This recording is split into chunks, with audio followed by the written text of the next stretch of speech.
So I'm Ruth Shaver. I'm a fellow of Sinai and Synapses, and I am here with Myriam Renaud and Tim Maness and Ian Binns. And the conversation today is focused on the topic of, as people of sacred stories, how do we use the best tool we have, which is storytelling, to teach science? And how do we move from data to story in our work to help people understand and make sense of what's going on in the world today? So, thankfully, Adam Pryor was very helpful. He reminded me of something that I had read several weeks ago that he's actually using in some of his classes, which is by Marshall Gans, which is the story of me, the story of us, and the story of now, as kind of a way to think about telling stories.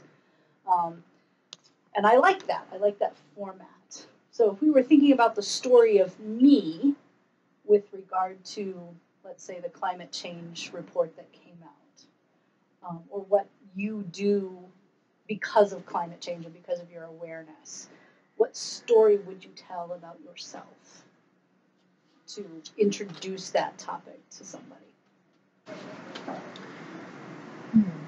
I might say that there's a temptation for me to talk about climate change, and not just about climate change, but about what we can do to respond to it, purely in terms of me, to say that, I've changed to LED light bulbs, and, I signed the little agreement with my power company that certifies that my energy will be generated in a green manner, and, I avoid styrofoam, and I do this, that, and the other. And that's all well and good. That's great. None of that is bad per se. But it's not really what it's about. That my temptation is to make it about me, because I tend to think about these things in a moral framework, which I think is a good idea. But so often the temptation when you're dealing in a moral framework is to make things about your own personal morality and what your actions say about you, whether you are a good person or a bad person. And I don't know that that's a helpful framing here, because this is a problem about collective action. And to be sure, collectives only do things if the members of those collectives do them. But I think that this is acting on climate has to be at least as much top down as bottom up. Mm-hmm.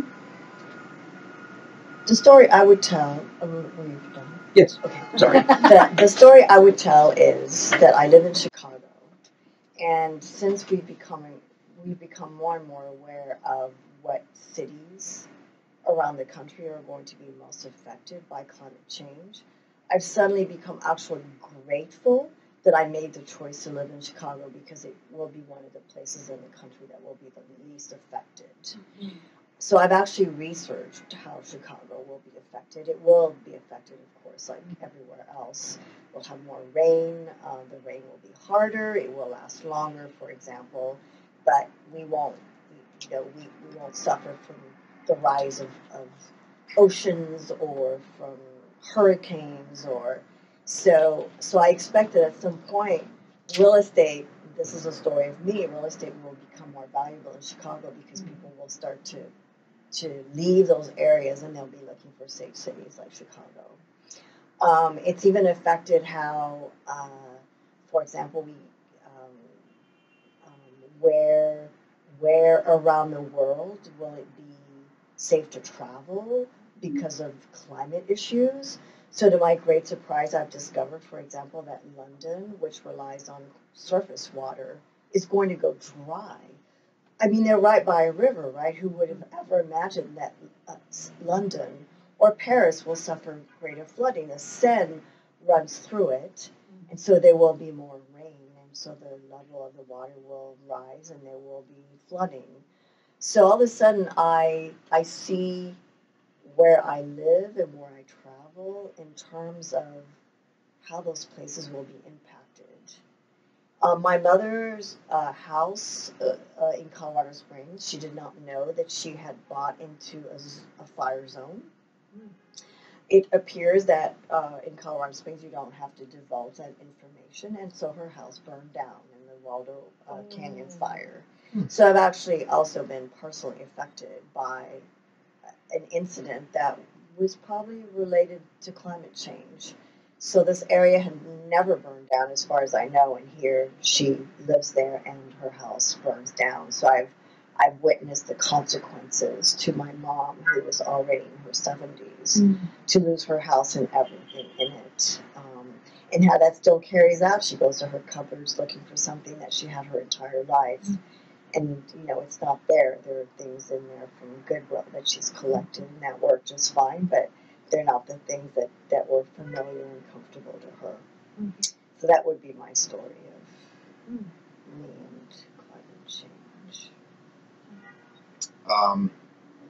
So I live in North Carolina, and so mine would be focused more on rising sea levels and the impact of hurricanes. So when you were saying, I don't need to worry about that, I'm sitting there thinking, I do.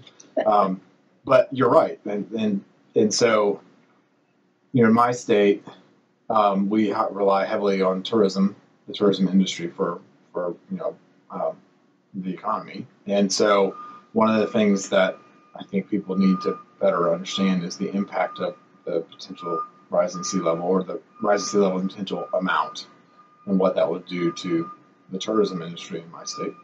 Back in my undergrad days in the late 90s, I had a professor tell us to go ahead and buy property in New Bern at that, and this was 20 years ago, so that, because eventually it will be oceanfront property, and it'll be worth a lot. And so I think New Bern was one of the ones that, if I remember correctly, flooded severely from the first major hurricane that hit my state in September. And so I think that would be the big thing I'll talk about, is that, in most everywhere in this country, where it hits the money is what matters. And so helping people understand that, I've got family who own a really big, beautiful house right on the beach in Nags Head, and it's gorgeous. And they talk about, at least if not their house, others have had to bring in sand and stuff that's affected. And then like another example is the destruction of the Highway 12 bridge that goes out to Cape Hatteras pretty much every single storm. And now they're building a new one, but it'll take longer to build. And so people are frustrated about that. And I just am always like, the fact that we keep losing the one that we had, is that when are we going to learn that maybe what we're doing is not right? That we need to rethink our ideas here. And then we had the moving of Cape Hatteras years ago because of rising sea levels. So I think helping people really understand what this means, but part of it is helping them play into their desires, if they have children or grandchildren, to understanding what it is we're leaving them. Because I think that's the hardest part for people in this type of topic, is that they want to know, how is it going to impact them right here, right now?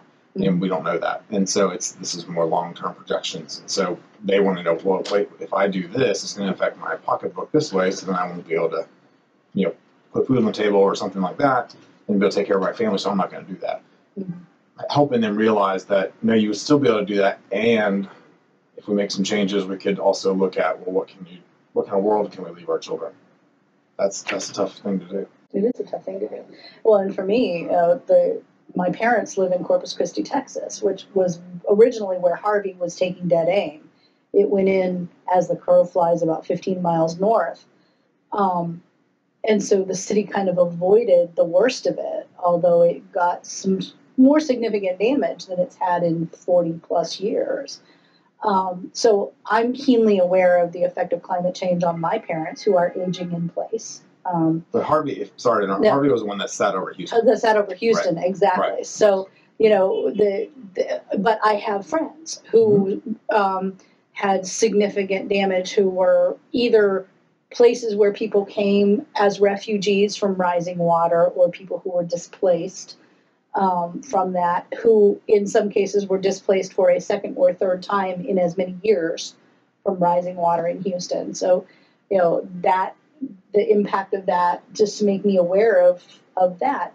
But then I've also lived in Boston for a considerable part of my life, and Boston is going to be dramatically affected by rising seawater. One of the neighborhoods that I lived in, basically where I lived was high enough up that I would just be walking down to Boston Harbor about 100 yards instead of a half a mile, but the projected sea levels. I fly in and out of Boston fairly regularly because I can get places better. Logan Airport will be underwater. It will not exist. Yeah, exactly. Where I'm living now in North Conway is a tourist area. It's dramatically affected by extremes of weather because last winter was coldish for there, but not as much snow as they normally get. So the ski season was shorter, and they couldn't make snow as early as they normally do. This year we've gone the opposite extreme. It's already been colder in the month of November than it's been in several Novembers, and we got snow much, much earlier. So the ski resorts are having a field day. They've been making snow, and in a couple of cases they opened a couple of weeks early. That's great for tourism, but it's temporary. And it's interesting to hear people who live there long term reflect back on how consistent it used to be. They could pretty much say that ski season was the third weekend in November to the third weekend in April. And they were consistent with that with very little variation. And now, just since 2000, it's varied by as much as 4 weeks on either end. I'm only there temporarily.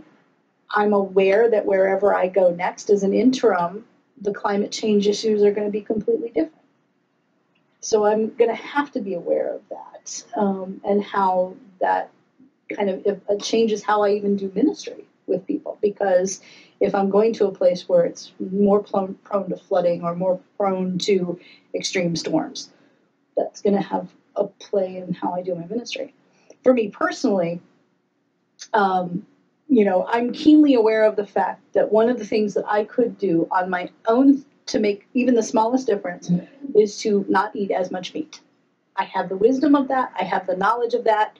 I just don't have the willpower yet. And that's my own personal foible. So to be able to share that, say, yep, I'm guilty. I'm contributing more than I need to. At some point, I want to get a car that's got better gas mileage, but I like my car, and it handles really well in the ice and snow, so it's a good, practical car for where I am now. There's a trade-off there, and like you were saying, it does become that bigger moral issue, Tim, of how do we make those trade-offs and balances for where we are at this particular time, for what we can and can't do, and collectively, can we do enough in our own places? One thing I have done is I've stopped using straws. It's small and it's, but I want to be part of the solution, so I stopped using straws. Unless I'm driving in the car. Well, I think you talk about solutions. So a few years ago, I had at my church in Charlotte, the former rector and I did a class. We did several classes on science and religion. And our second year of doing it, it was with this focus on climate change. And so there's a climate change expert, a climate scientist on my campus at University of Charlotte who I brought in to do it. He's an outstanding speaker, which is not always common with academic scientists. And so it was really nice to have him come in and talk about it.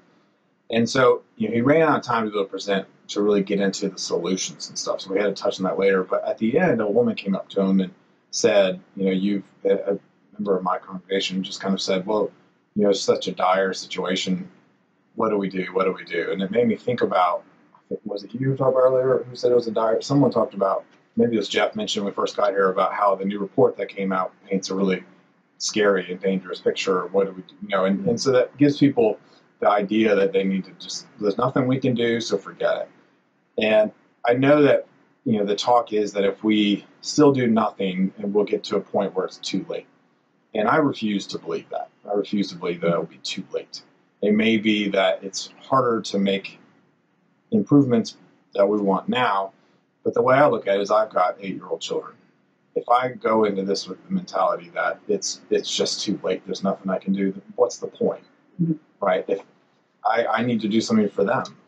So we get back into the moral reasons of doing things, and that's part of why I do what I do at times, is because I think about, well, I want to make sure I leave a better world for them, not just monetarily, but that it's here, and that they can go to the beaches that I went to as a child, and they can do the things I did as a child because those things are still available.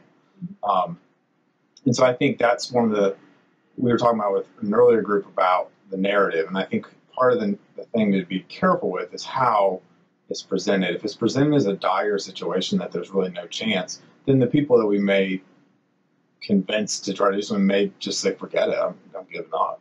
And then their friends will give up, and then their friends will, and so we don't want to do that. So I think that, again, comes back to the notion, I'm sorry, I'm rambling, but this whole notion of storytelling is that we got to make sure we're telling the right story. And that's the story of us. Well, what can we do collectively that's proactive to counterbalance that sense of dire consequence, And when it's said that, well, the changes you're making, is that really going to matter? Yeah. Well, if you want to argue the nitty-gritty on an individual level, could it matter, could it not? Probably not. But if 1 million people did what you're doing, yes, it would matter. Absolutely. So I always get frustrated, too, when I hear people say, well, you're one person, it's not really going to matter. If we all thought that way, then again, what's the point? Yeah, I think the real problem there is using a person's individual actions as sort of a barometer of, is this a good or a bad person? Right. Is this a climatically good person who I can therefore listen to, or is this in some way a hypocrite who I can dismiss? Oh, you mean like Al Gore flying? Exactly. Yeah. That's exactly it. And Ruth, you made excellent points. We all live in societies, and we're not making the choices that we're making sort of from whole cloth. We're already in situations, and that means that a lot of the time we're going to be making bad choices just by virtue of being who we are, where we are. Right. And if the goal is that nobody can talk about climate until they're already a climate monk, then that's a wonderful way of stopping the discussion before it starts. But actually, if I could go to something that you said, just now, you brought up the climate report, and all of us before coming in here, I think, read the New York Times article on that report. And one of the skimmed it, I'll be honest. Oh, okay, but you got the gist. Yes. And one of the things that jumped out to me was the way that it used data to tell a story. And I don't think that was the author or the editor's intention, which makes it all the more interesting.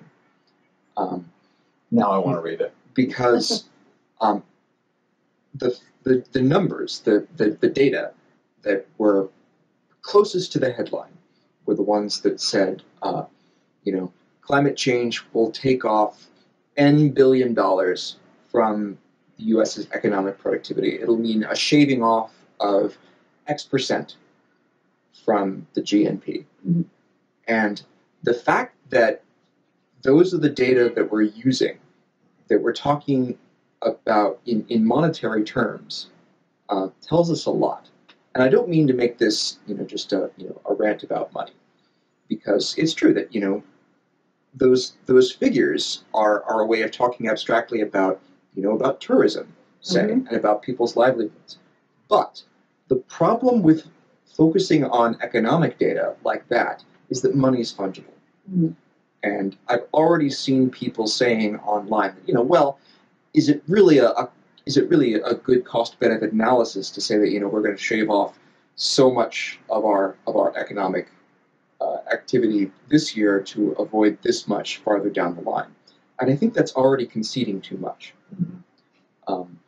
That we need to put this, we need to make sure that, that yes, the economic factors are factors, but we need to keep in mind that there are data here that don't get expressed in those numbers, and that you see further down in the Times article, but because they don't fit easily into an infographic, can be easier to ignore. That it talks about so much money lost in terms of people's deaths. So much money lost in terms of land destroyed, and I think that we need to make sure that we foreground the human terms in which this damage takes place, because we like to pretend that we can put a cost on human life, and when we sort of cloak it behind those economic figures, we make it a lot easier for ourselves to do that. Mm-hmm. And I think that if we want to tell a compelling story, we have to put those people up front where we can see them or see us. Mm-hmm. Well, I do think data only goes so far, and that people do react to stories about people like them. Mm-hmm.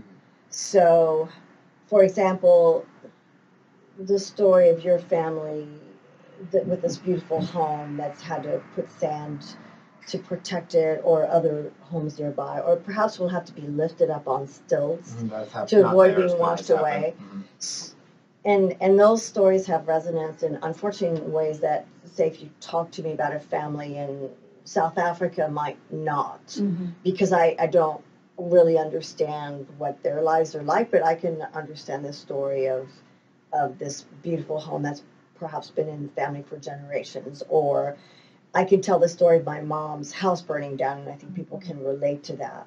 Or that there will be cost to you rebuilding your house. You will probably not have enough insurance, so when it's washed away in some major storm incident, perhaps, this family's actually had to already rebuild twice and may have to rebuild 3 times, but are we going to ask that family to leave the area that they love, where all their friends and family might be located, and their jobs and their schools? And but that's the choices that people more and more are going to face. Mm-hmm. So I do think the stories of what is happening to people and what's going to happen is just carries weight in a way that numbers. And I think, too, what's happening is that as more people are affected directly by climate change, the people who are affected are more like us. Because if you remember, during Hurricane Katrina, the vast majority of the people who were displaced permanently were lower income, often minorities. And it was kind of like, oh, so sad. I remember having conversations with people who were like, well, they chose to live there. Mm-hmm. No, they didn't choose to live there. That's where they could afford to live, But getting that across to people was very difficult. And of course, the irony is that many of those people were displaced to Houston, and they've now been displaced by Harvey after having been able to find better jobs in Houston because the economy boomed and whatnot. So they were living in better neighborhoods that were, oh, by the way, more integrated. And now more people who are not minorities were displaced. And now people are going, oh, they're like me. It's like, like middle class, white. Yeah, middle class, So it's, or at least not African American, which, especially in rural Western Pennsylvania, I had to deal with a lot of that stigmatism and that kind of thing. A certain former president was right about that area. But anyway. So it's not even just people living in this country, it's people who are truly like. Look like you. Yeah, look like us. Oh, yeah. Live like us. Yeah, in a lot of places. That's and people, really and that's just how people have to be able to relate, and that, unfortunately, I think that's how, for the most part, at least, let's just focus on American society. Mm-hmm. A lot of American society operates on that. They focus on, well, if that doesn't relate to me, then. So when we hear the stories about how there's islands in the Pacific and those countries will be completely wiped off the planet because of rising sea levels, that's tragic. It hurts me to hear that, and probably others would look at it and say it's tragic too, but then it'd go right over them because it's like that's not me. That's not. There's no relationship to me whatsoever. There's no way I can relate to that. Right. And so it makes me think a lot about with teaching. One of the things that I do when I teach my future teachers is that, and this has been argued for probably decades, even longer, but this whole notion of storytelling is we always tell them, especially when it comes to a topic like science, you need to help your students relate to what it is you're teaching them. Mm-hmm. If they cannot relate to what you're teaching them, they won't learn it.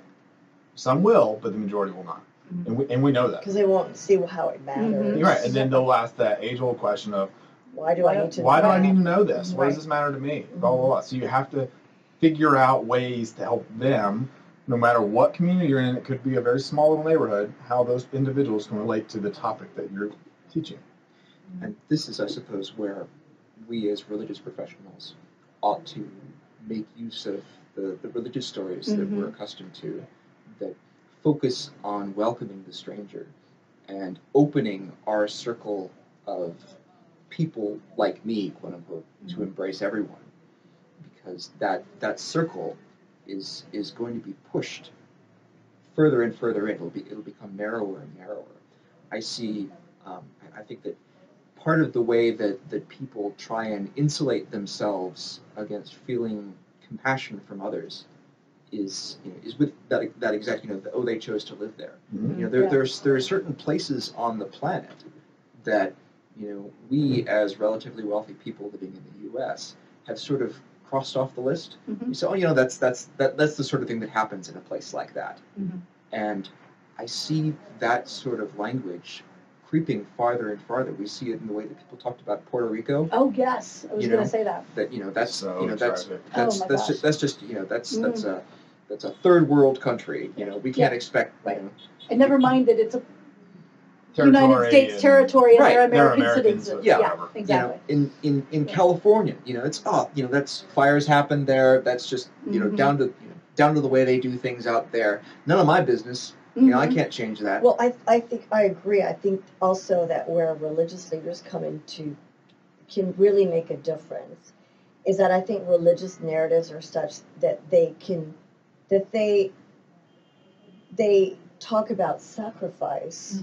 That religious people talk about sacrifice to help others, and that is what that we're called upon for the sake of the good of others to be willing to give up something that we hold to be precious. And I think that's kind of why we let things roll off, because we don't want to move into smaller houses. We don't want to we don't want to give more money to help them settle in other places. We don't want a flood of new people into our school district because there'll be 30 there'll be 30 or there'll be 36 students in my son's classroom, and right now there's only 20, and I really love that for him. Or in the notion I think the notion of sacrifice is something that religious in the case of New Hampshire, because property taxes are directly tied to the number of students in the school district.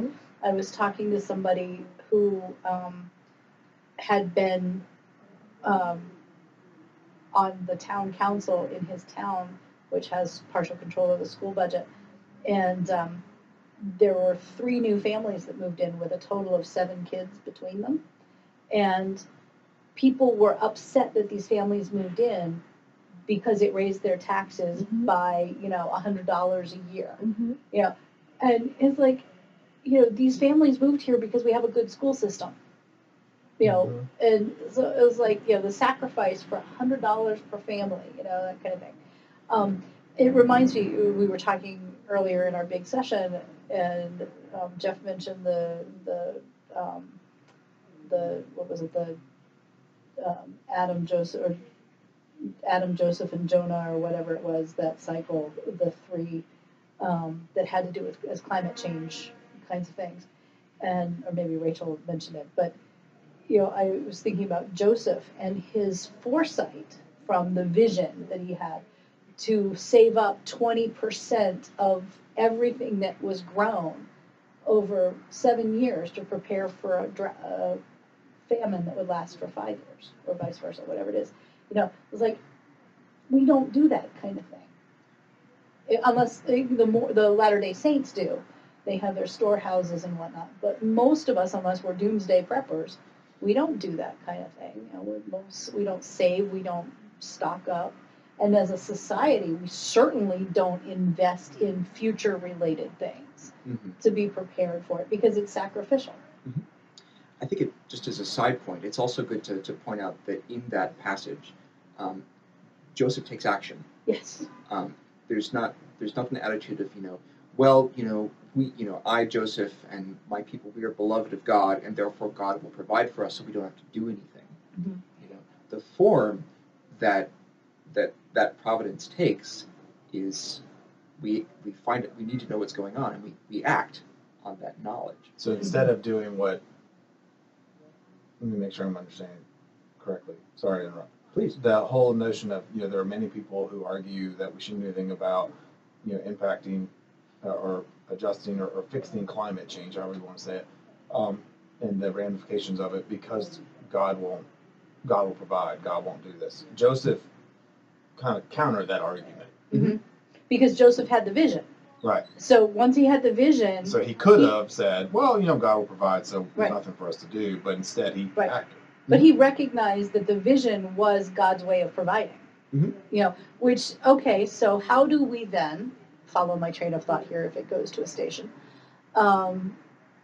if we take this National Climate Change Report as the vision, how do we tell the story of that vision in a way that's compelling so that people will take the action that they're capable of taking as individuals, as families, and as communities?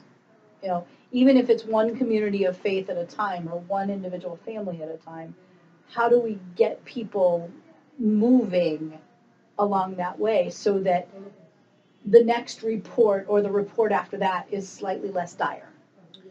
I think that part of the way that we've talked about climate change, we've allowed it to be spoken of as though concern for the environment was a sort of luxury good, mm-hmm. And in a sort of national, it was optional. Yeah. And in a sort of there's the environment and beautiful national parks, but really what is that compared to the needs of people? And I don't want to have the argument now that we had actually in our previous video about what is the value of the value in themselves of other created things. Mm-hmm. But I think that it would help us if we tell the story around people first. If we say people are in danger, the jobs that people depend on, are in danger not just of becoming harder, but of vanishing altogether, of becoming impossible to do. Mm-hmm. The communities where people live are at risk of being destroyed or of becoming uninhabitable. People themselves are at risk of harm to their life and limb. Mm-hmm. I think that is an important framing for talking about climate change. That this is not just a responsibility to the environment in the abstract, though that's a good conversation to have as well. But this is about our responsibility to our fellow human beings. Well, I do think also the key is changing laws. Mm-hmm. That you may not be able to change hearts and minds, and you may not be able to motivate people to be willing to sacrifice or to be more hospitable or more welcoming of their neighbor or more. The reality also, like if you're going to go theological, we could say that we're all fallen, and it's our tendency to want to protect what we have and to maintain and hold on to the things that we value. Mm-hmm.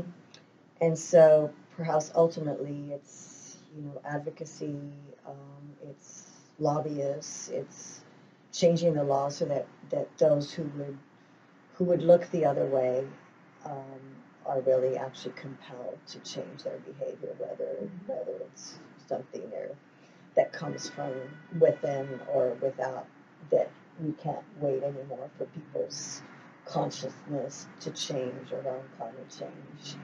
The best thing we can do as us is to pass laws that make all of us behave in ways that are going to preserve what we have, because I do think that the world has already changed in ways that there's no turning back. Mm-hmm. But we can perhaps stop the clock. So the issue with that, and I do agree, I think that's what a lot of this needs to take, is that laws need to be changed. But it's the people who are who are writing those laws. Mm-hmm. They don't have any incentive to change right now because of lobbying from big businesses and coal, oil, and all those people. Mm-hmm. So then it comes down to going back to the people, having the voters be the ones. But the issue there is that what is the narrative that they're getting? You know, when you have people who I appreciate Al Gore and I appreciate what he's done, trying to bring it to the forefront, but I partially feel like Al Gore needs to not talk anymore when it comes to climate change, because the issue around that is that people have successfully put him as the face of climate change, and a lot of people hate him because he's a Democrat and liberal, and so they hate him for that, and so they will always equate him to climate change and hate climate change because of a successful campaign to a successful narrative that tied correct Gore to correct climate change. and that's what this all comes down to. It's the story that's told, the narrative Mm-hmm. that's told to get people to do what you want them to do. And unfortunately, we live in a society where a lot of that is then indirectly or directly controlled by money, because the money helps determine what the narrative is. And so you have to get, first of all, you have to get lawmakers who are willing to sacrifice their job and career as a lawmaker to make those changes. Because, I mean, we know that, like, I can't remember who it was. There was a gentleman up north, further north than this, okay. Jeff said 5 minutes. Okay. Is what he did. It was back in 2009, 2010 with the Don't Ask, Don't Tell policy in the military. I always forget his name, but I really want to meet this guy someday. And he was an elected official in the House of Representatives, and he was the one who really pushed for the repeal of Don't Ask, Don't Tell. And there's apparently a little story that came out where Obama went to him, and this is obviously after Obama won in 2008, and said to him, if you do this, understand you'll lose re-election. You need to know that. And apparently his response is that he wanted it to be where his children one day, his sons would one day say, what did my daddy do when he worked down in Washington, and that they'd be proud. We're not going to get a lot of people like that who run. No. Because they don't have, people have asked me if I would run. There's no way I put my family through that. I just can't do it because of what they'll go through for me to want to run for an office. Like, it's just I can't fathom actually doing that to my family. So there needs to be things in place to protect those, away from all the lies and everything and the slander that's presented as a way to change that narrative. I mean, anything can be said now, and it doesn't matter what it is. It doesn't matter whether it's true. Correct. You can say anything. It doesn't matter. If you have a pedestal to stand on and you have a voice at the moment, it doesn't matter what you say, people are going to believe you. And we see that now with our current administration. Right. Or they're going to believe you if they're entrenched in the narrative that you're selling. Correct. And part of that, because I think if you're perceived as one of us. Right, exactly. Correct. And I think there's also, some of the whole climate change piece is also related to religious understanding, because I think there is a divide in American Christianity in particular between the mainline progressive denominations and even the mainline more conservative and the evangelical traditions that are not progressive. So progressives and traditionalists, I guess, is probably the best way to say that right now. Because there is that narrative that it doesn't matter what we do, God's in control, and if this is happening, it's God's doing, on the one side. But then there's also the narrative within progressive Christianity that says that, we've done a lousy job of being stewards of creation, and we need to repent and change. Before we destroy creation. Right. And so then it comes down to who's right. Yeah. Who's right. Exactly. And that's the issue. Sorry to interrupt. No, please. I think that what needs to happen then is it needs to come down to religious leaders within the more traditional Christian part of the U.S., however we want to call it. Sorry, I'm tired. So, but we want to get them to understand what it is that should be done, because the people will listen to them. But it comes down to a discussion of, well, which narrative is correct when it comes to our interpretation of the Bible and those passages. Is it that we're supposed to take control over everything and God will just provide and we can do whatever we want? Or is it that we're supposed to give up control of everything, you mean? Yeah, well, but what I mean is that we are the top pinnacle and it doesn't matter what we do, we're provided for, blah, blah, blah, so we can do whatever we want type mentality. Or Is it that we need to recognize that we're part of nature, part of the system, and that we're good stewards of the environment and of the earth, and we need to take care of things? Mm-hmm. Yeah. Which one's right? Yeah, exactly. Yeah. And you can yes, kind you of were see. correct, sorry. Yeah, you can kind of see that those leaders in the more traditional elements of Christianity in the United States who do speak up about climate change tend to get beaten down or kicked out. Brian McLaren is the one that comes to mind for me because he's been vocal about a number of issues. And finally, they had enough. And, he's now firmly aligned with most of the progressive trends. Rob Bell is another one. I highly respect. They've spoken what they've come to understand, and they've lost their standing in that particular community. And I listened to some of the folks on the ethical, I don't remember what it's called, but it's the ethics board for the Southern Baptists. And, they make statements, but then they kind of walk them back because they've gone out a little too far, And it's like, no, really, do you realize how many of your churches, how many of your congregations have been affected by climate change due to hurricanes in the last 5 years? If your insurance people were to put the number in front of you, maybe that would make a difference. But then that goes back to money. Right. Well, it also goes back to climate change activism has been now coded as progressive. Right. And so how do you maintain the claim that you are traditional in your theology, and yet you're advocating for something that's become coded as a progressive agenda? Right. And so I think that's where the pushback happens for those who are